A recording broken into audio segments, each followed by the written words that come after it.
नमस्कार, मैं मानविंद बरतवाल नवक्रांति समाचार के लिए। केदारनाथ उपचुनाव की घोषणा के बाद अब जनपद में आदर्श आचार संहिता लागू हो गई है। इस आशय की जानकारी आज जिला अधिकारी सौरभ गहरवार जी ने एक प्रेस मीट में दी।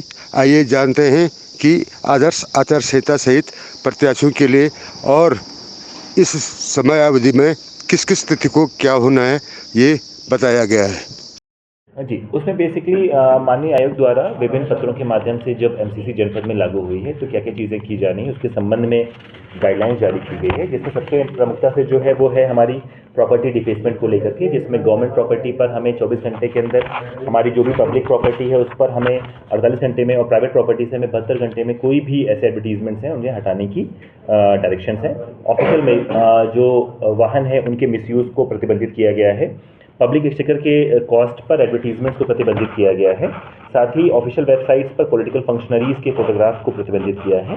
और ये भी कहा गया है कि 72 घंटे के अंदर आपको कोई समस्त सूचनाएं दे देनी है कि जो भी जनपद स्तर पर जो भी कार्य प्रारंभ हो चुके हैं धरातल पर, उनकी सूचना हमें भेज देनी है।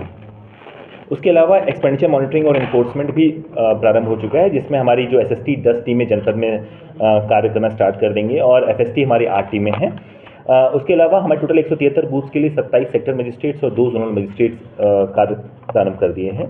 कंप्लेंट मॉनिटरिंग सिस्टम जो 1950 है वो क्रियाशील है और उस पर कोई भी व्यक्ति जो चाहे, जो उस पर एमसीसी का बॉडी कुछ उनको अपडेट करना है या कोई और भी कंप्लेन करना है वो उस पर कर सकते हैं। आईटी एप्लीकेशन के माध्यम से भी इस पर कार्रवाई की जा रही है। साथ ही साथ में जो स्वीप की गतिविधियां हैं उनको भी और अभी फोकस किया जा रहा है।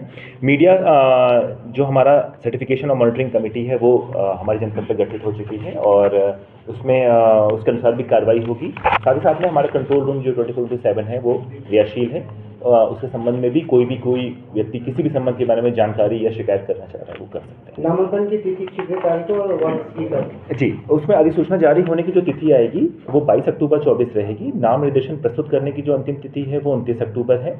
समीक्षा स्क्रूटनी की तिथि जो है 30 अक्टूबर है और विड्रॉल की जो तिथि है वो 4 नवंबर 2024 है।